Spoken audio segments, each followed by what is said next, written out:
بسم اللہ الرحمن الرحیم۔ السلام علیکم دوستو۔ دجال کے خروج کا وقت کیا ہوگا اور دجال اس دنیا کے کس شہر سے ظاہر ہوگا؟ کیا دجال زندہ ہے اور اسی زمین پر کہیں قید ہے؟ اور اگر دجال قید ہے تو اسے قید کس نے کیا؟ پیارے دوستو، محققین کے مطابق دجال کو حضرت سلیمان علیہ السلام نے قید کیا تھا۔ پیارے دوستو، یہ ایک بالکل الگ ہی ٹاپک ہے، اس کے بارے میں بھی کسی اور ویڈیو میں بات کریں گے۔ پیارے دوستو، دجال کا خروج اس وقت ہوگا جب حضرت امام مہدی علیہ السلام ظاہر ہو کر جزیرہ فارس، عرب، روم، قسطنطنیہ میں کئی جنگیں لڑ چکے ہوں گے۔ حدیث پاک میں ہے کہ دجال اصفہان کے ایک مقام یہودا یا یہودیان سے نکلے گا۔ اصفہان ایران کا مشہور شہر ہے اور اصفہان ایران کا وہ شہر ہے جہاں اسرائیل اور امریکہ کے بعد یہودیوں کی ایک بہت بڑی تعداد آباد ہے۔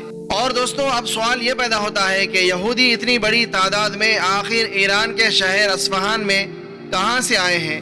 دراصل جب بخت نصر بادشاہ کے زمانے میں یہودیوں کو بیت المقدس سے نکالا گیا تو ان کی ایک جماعت ہزاروں سال قبل اصفہان شہر میں آ کر آباد ہو گئی تھی، اور آج بھی یہودیوں کی ایک بہت بڑی تعداد اصفہان کے ایک مقام جسے یہودیہ یا یہودیان کہا جاتا ہے وہاں پر آباد ہے۔ اب دوستو، جیسا کہ ہمیں معلوم ہے کہ دجال مدینہ طیبہ سے مشرق کی جانب کسی جزیرے پر قید ہے، جبکہ کچھ لوگوں کا یہ خیال ہے کہ دجال پاکستان میں استولا آئلینڈ پر قید ہے، مگر ابھی تک اس بات کے کوئی شواہد نہیں ملے ہیں۔ مگر پیارے دوستو، مدینہ طیبہ کے مشرق کی طرف خلیج فارس ایران میں 1 درجن سے بھی زائد جزیرے موجود ہیں، اور یوں لگتا ہے کہ جس طرح ایران کے شہر اصفہان کا ذکر کیا گیا ہے کہ دجال کا خروج اصفہان سے ہوگا، اسی طرح مشرق میں جس جزیرے کا ذکر فرمایا گیا ہے ممکن ہو کہ وہ ایران میں ہی موجود ہو، واللہ اعلم۔ آپ دوستوں کی اس بارے میں کیا رائے ہے؟ پلیز کمنٹس کر کے اپنی رائے کا ضرور اظہار کیجئے گا۔ پیارے دوستو، دجال اس وقت بھی زندہ ہے اور وہ کھا پی بھی رہا ہے، مگر ایک معینہ مدت تک کے لیے ایک جزیرے پر گرجے میں بند ہے یا پھر قید ہے۔ صحیح مسلم کی ایک حدیث پاک میں حضرت فاطمہ بنت قیس رضی اللہ تعالی عنہا یوں روایت کرتی ہیں کہ میں نے نبی کریم صلی اللہ علیہ وآلہ وسلم کی طرف سے کروایا گیا اعلان سنا کہ با جماعت نماز ہوگی، چنانچہ میں نے بھی آپ صلی اللہ علیہ وآلہ وسلم کے ساتھ عورتوں کی پہلی صف میں نماز ادا کی۔ نماز کے بعد آپ صلی اللہ علیہ وآلہ وسلم نے ارشاد فرمایا، جانتے ہو میں نے آج تمہیں یہاں کیوں جمع کیا ہے؟ لوگوں نے عرض کیا، اللہ اور اس کے رسول صلی اللہ علیہ وآلہ وسلم بہتر جانتے ہیں۔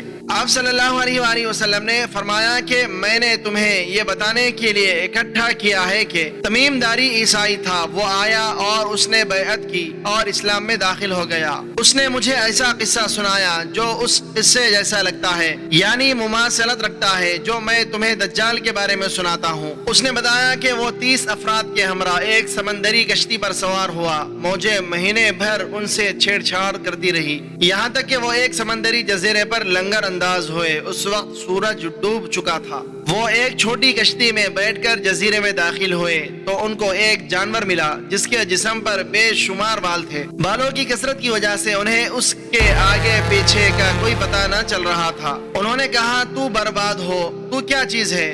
اس نے کہا، میں جساسا جاسوس ہوں۔ انہوں نے پوچھا، یہ جساسا کیا چیز ہے؟ اس نے کہا، اے لوگوں میری چھوڑو، دیر میں موجود اس آدمی کی طرف جاؤ جو تمہاری خبریں سننے کا بہت شوق سے انتظار کر رہا ہے۔ راوی کہتا ہے کہ جب اس نے آدمی کا نام لیا تو انہیں بہت خوف لاحق ہوا کہ وہ کہیں جانور شیطان نہ ہو۔ راوی کہتا ہے کہ پھر ہم جلدی سے گرجے میں داخل ہوئے، کیا دیکھتے ہیں کہ بھاری بھرکم شکل و صورت کا ایک آدمی جس کے گھٹنوں سے لے کر ٹخنوں کے درمیان اس کے دونوں ہاتھ اس کی گردن کے ساتھ لوہے کی زنجیروں سے بندھے ہوئے تھے۔ ہم نے کہا، تیرا ناس ہو، تو کیا چیز ہے؟ اس نے کہا، میرا تو پتہ چل جائے گا، تم یہ بتاؤ کہ تم کون ہو؟ ہم نے کہا، ہم عربی ہیں، ایک سفر کے بعد یہاں پہنچے ہیں اور جزیرے پر موجود جانور نے تمہارے بارے میں بتایا ہے، ہم تیزی کے ساتھ تمہارے پاس پہنچ گئے۔ ہم تو اس بات سے خوف زدہ تھے کہ کہیں وہ شیطان ہی نہ ہو۔ اس نے پوچھا کہ بیسان کے باغ کے بارے میں بتاؤ، کیا اس کے درختوں میں اب بھی پھل آتے ہیں؟ ہم نے کہا، ہاں اس میں بہت پھل آتے ہیں۔ اس نے کہا، جلد ہی اس میں پھل آنا بند ہو جائیں گے۔ پھر اس نے کہا، مجھے بحر تبریہ کے بارے میں بتاؤ، کیا اس میں پانی ہے؟ ہم نے کہا ہاں اس میں بہت زیادہ پانی ہے۔ اس نے کہا بہت جلد وہ پانی بھی ختم ہو جائے گا۔ پھر اس نے کہا مجھے زغر کے چشمے کے بارے میں بتاؤ، کیا اس میں پانی ہے اور وہاں کے لوگ اس سے کھیتی باڑی کرتے ہیں؟ ہم نے کہا ہاں وہاں بہت پانی ہے اور لوگ کھیتی باڑی بھی کرتے ہیں۔ پھر اس نے کہا مجھے امیوں کے اس نبی کے بارے میں بتاؤ، وہ کیا کر رہے ہیں؟ ہم نے کہا وہ مکہ سے نکل کر یثرب میں قیام پذیر ہے۔ اس نے کہا کیا عربوں نے ان سے جنگ کی ہے؟ ہم نے کہا ہاں۔ اس نے پوچھا انہوں نے ان کا مقابلہ کیسے کیا؟ ہم نے کہا کہ قریب غالب آ چکے ہیں، انہوں نے آپ صلی اللہ علیہ وآلہ وسلم کی اطاعت قبول کر لی ہے۔ اس نے پوچھا کیا واقعی ایسا ہوا ہے؟ ہم نے کہا ہاں۔ اس نے کہا کہ ان کے حق میں بہتر ہے کہ وہ ان کی اطاعت قبول کر لے۔ اب میں تمہیں اپنے بارے میں بتاتا ہوں، میں ہوں مسیح، ان قریب مجھے خروج کی اجازت مل جائے گی، میں نکل کر زمین کی سیر کروں گا 40 راتوں میں، میں مکہ اور مدینے کے سوا ہر بستی کو گرا دوں گا۔ وہ دونوں جگہ کے مقامات میرے لیے ممنوع ہے، اگر ان میں سے کسی ایک بستی کا ارادہ کروں گا تو ایک فرشتہ ہاتھ میں برہنہ تلوار لیے میرے سامنے آ کر مدافعت کرے گا، اس بستی کے ہر سوراخ پر فرشتے پہرا دیں گے۔ اس کے بعد آپ صلی اللہ علیہ وآلہ وسلم نے اپنا عصا مبارک ممبر پر مار کر فرمایا، اے لوگو یہ ہے دجال، نہ شام کے سمندر میں ہے اور نہ ہی یمن کے سمندر میں ہے، بلکہ وہ مشرق میں ہے، وہ مشرق میں ہے، وہ مشرق میں ہے۔ اور آپ صلی اللہ علیہ وآلہ وسلم نے مشرق کی جانب اشارہ فرمایا۔ پیارے دوستو، دجال کے 3 سوالات: بیسان کے باغ کے درخت، جھیل تبریہ اور زغر کا چشمہ۔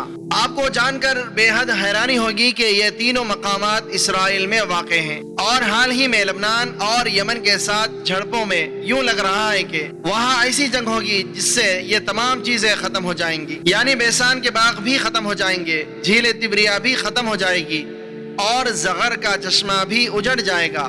اللہ تبارک و تعالیٰ سے دعا ہے کہ اللہ تبارک و تعالیٰ ہمارے ایمان کی حفاظت فرمائے اور ہمیں مسیح دجال کے فتنوں سے محفوظ فرمائے، آمین یا رب العالمین۔